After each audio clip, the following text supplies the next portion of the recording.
All right, my name is Bill Bernhardt, and I'm a Guild classical guitar player and collector. At one point, I owned all 7 models at the same time and played them. And today, I'm just sharing a presentation specifically on the Guild Mark VII Custom Classical, which is Guild's finest classical guitar. And I'm going to go through some slides on all the examples I was able to locate through my research. Here's a picture of my collection at one point. I had all 7 models, and also scattered around the screen are the Mark VII rosettes. There's 4 different rosettes that I was able to locate or identify. My favorite one is hearts up in the upper right corner. All right, the format for this presentation is pretty simple. I want to share some quick background information which I have on another presentation on my YouTube channel, but for the sake of consistency, I'm going to go over some basic information, background information, and then talk a little about Carlo Greco and Mark Dronge, and share some miscellaneous slides as well, give some special thanks, and then go into the Mark VII examples and details on them. If you look on the left side of this slide, you can see Carlo Greco personally made the Mark Vs and Mark VIs. He also made all of the Mark VIIs. Brief history. Guild, back in the early 60s, 1961, working with Carlo Greco, he helped design the Guild Mark Classical Guitar family. And it was produced from 1961 through 1987 in 2 factories, Hoboken, New Jersey, and later in Westerly, Rhode Island. For 26 years, various models were made. And there are 7 models, a Mark I through a Mark VII, and they're named after Mark Dronge, which is Alfred Dronge's son, the founder of Guild. You can see the rest of that slide information there. Some famous players: Charlie Bird played a Mark VI for years and advertised for Guild. He was a famous jazz player back in the 60s. And Felix Leclerc, he's a musician up in Canada. He plays a Guild Mark I. Here's a picture of my collection back a couple years ago, several years ago, where I had all 7 models, including the Mark VII there in the center. More pictures, some literature pages. All right, I want to go into Carlo Greco.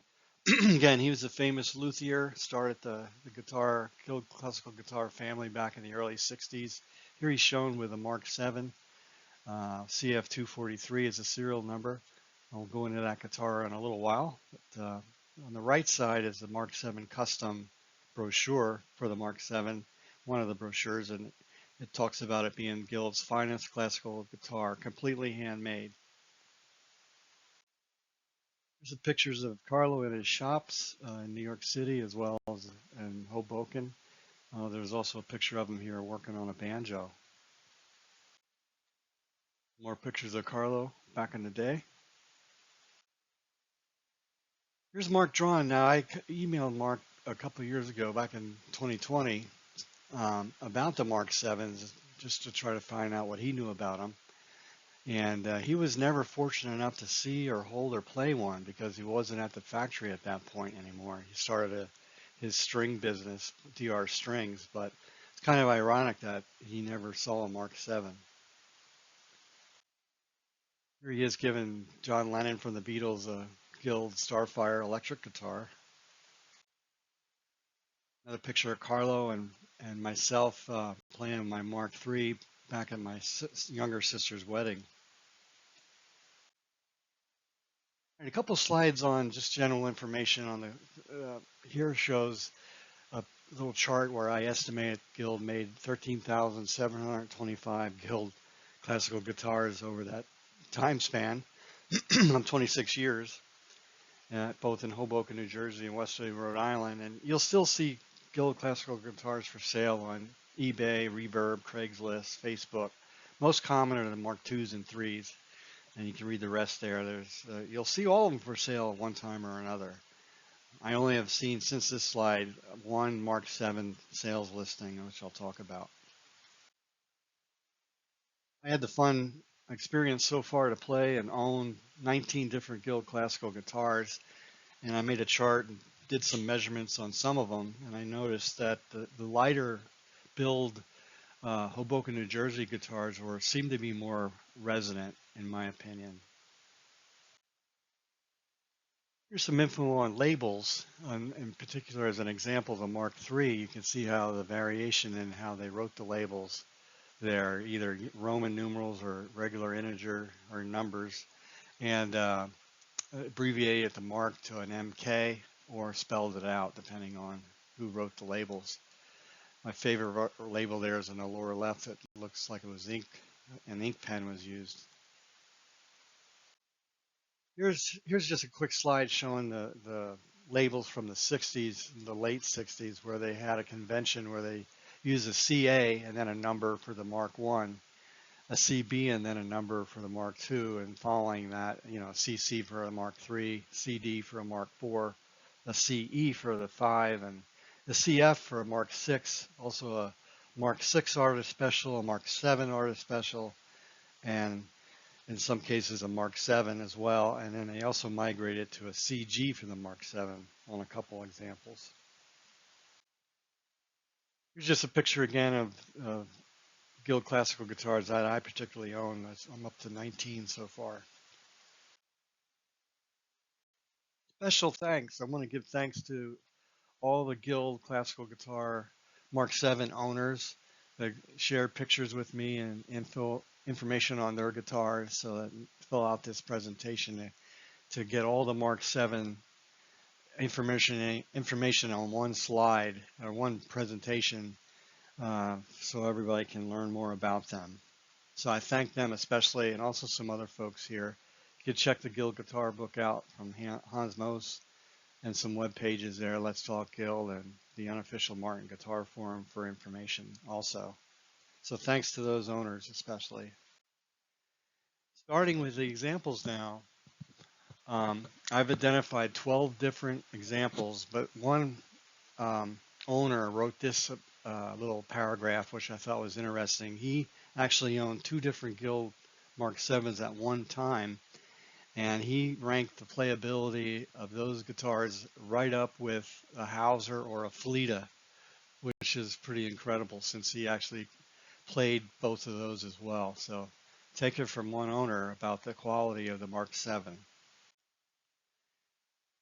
Here's the serial numbers I identified from CF147 Artist Special on the upper left there, all the way to a 6-digit number in the lower right. So there's 12 Guild Classical Mark VIIs I've identified, and I want to share them with you now. Here's a picture of them. The pictures that I have on all 12. I'm up there on the upper left is a CF147, and the lower right is a reverb listing of the 146-782. So 12 classical Mark VIIs are out there that I'm aware of right now. Here's the labels for some of them. You can see some are handwritten, most are typewritten. Some are spelled out with a mark on the one I own, as well as MK for most of them.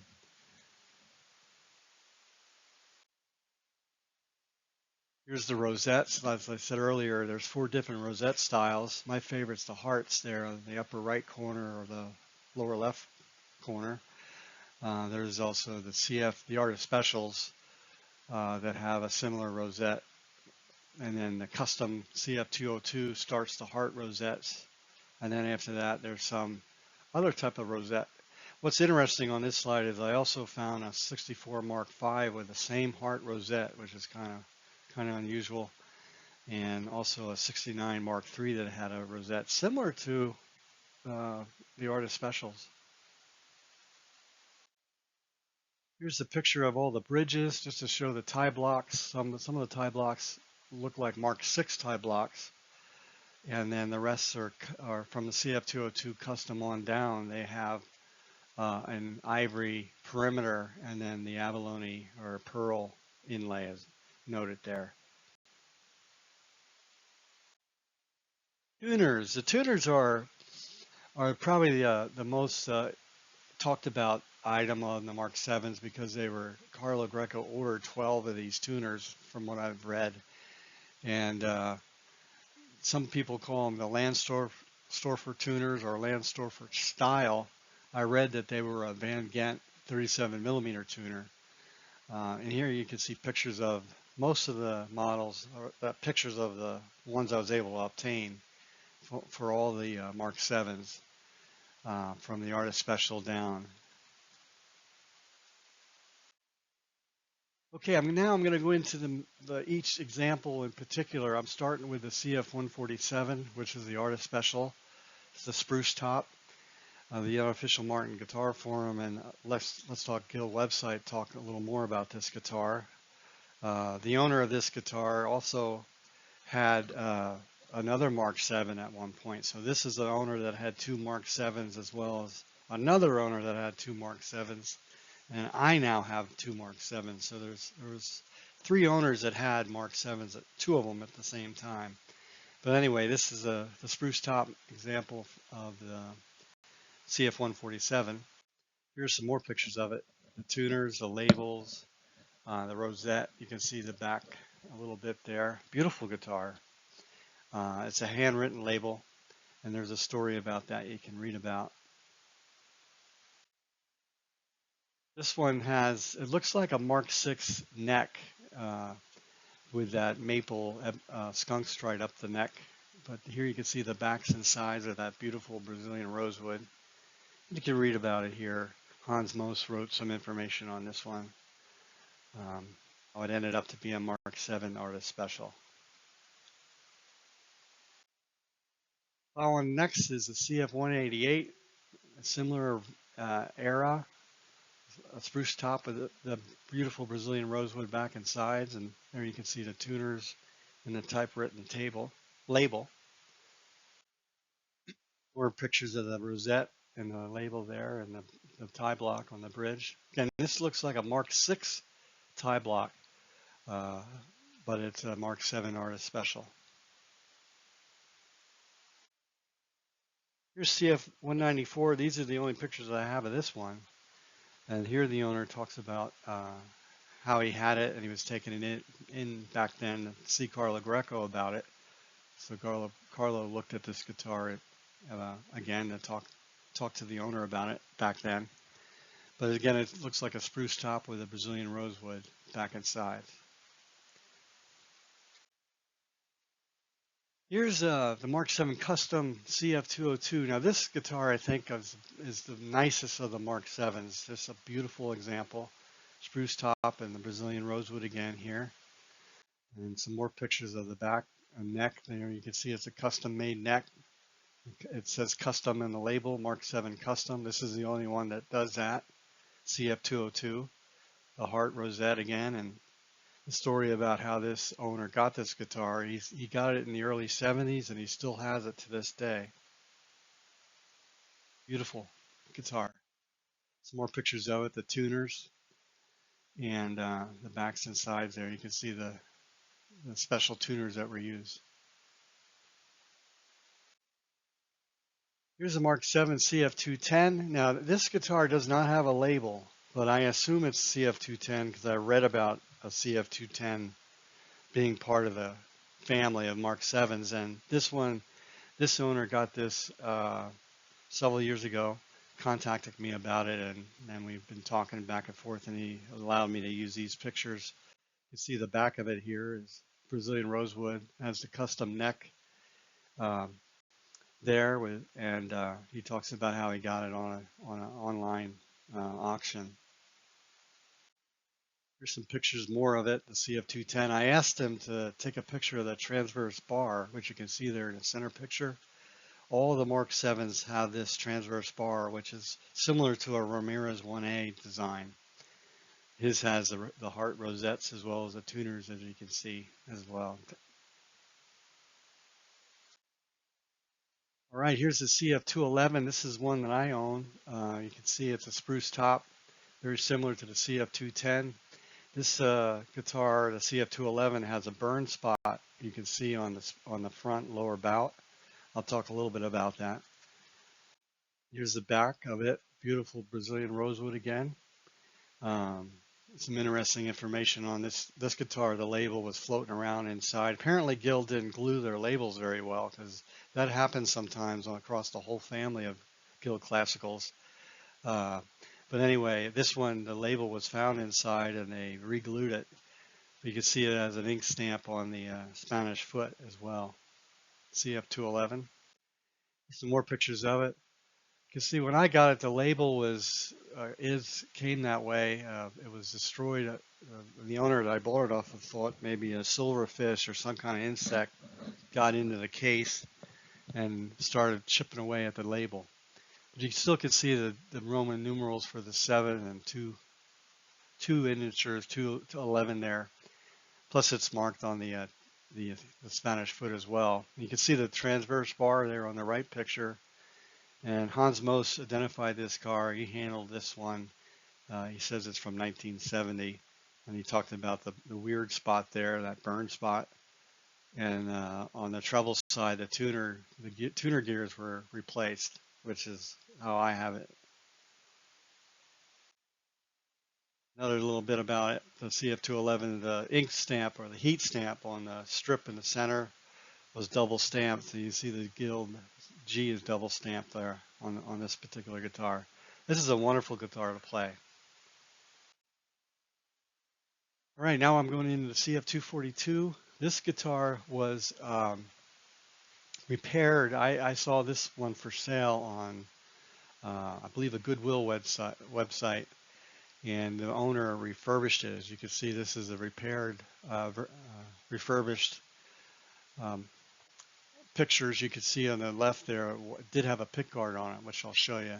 And the label there is typewritten CF242, and it has a different rosette as well there.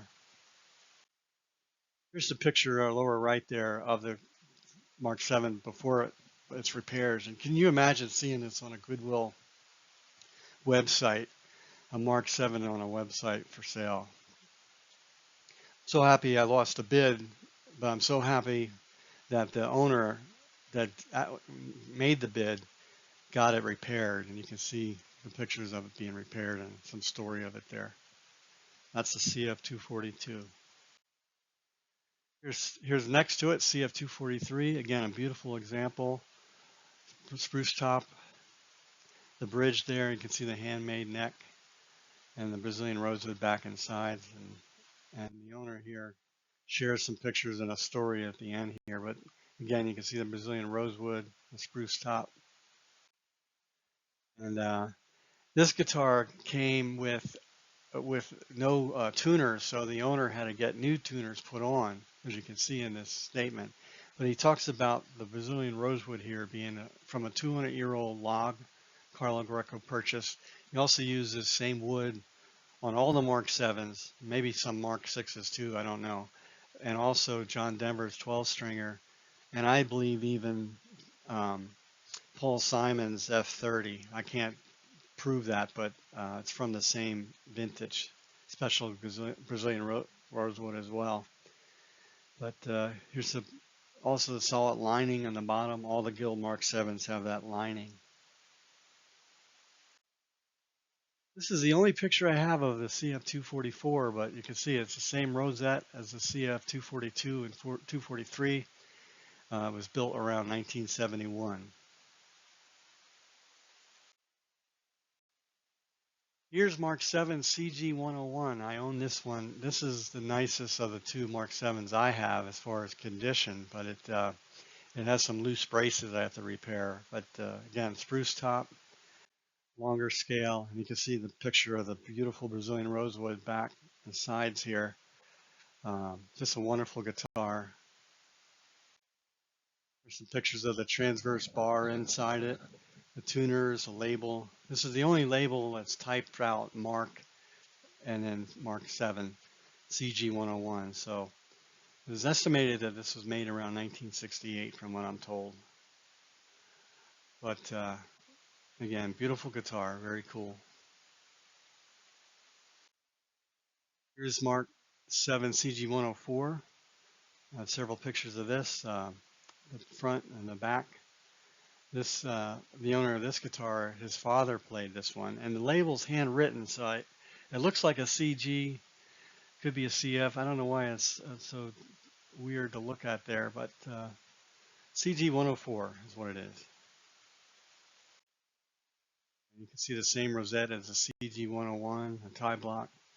But it's the story here, the owner doesn't play this guitar, but his dad did back in the day. The last Mark 7 I have is the reverb listing that I found that you can find on the web still. It's dated to 1976. I contacted the owners or the listers of this guitar. They gave me that serial number, which dates to 1976. And it's one of the examples. Again, 12 were identified. Back here, you can see there's a system, a pickup system on the side. So I don't know if it was from a custom order or not. There are the tuners as well. All right, here's some other information, some quotes on the Guild. I don't want to read every single one of them to you, but again, the Mark 7 was first listed in 68. It was no longer listed after 73. There's nothing off the shelf about Mark 7 Classical. It was always a special order instrument. And there's sometime in the past there was a Mark 6 artist special, then it migrated to a Mark 7 artist special, and then eventually a Mark 7 or a Mark 7 custom artist. Depending on where you read there. But from the 12 examples I have, you can see there's some of each. Again,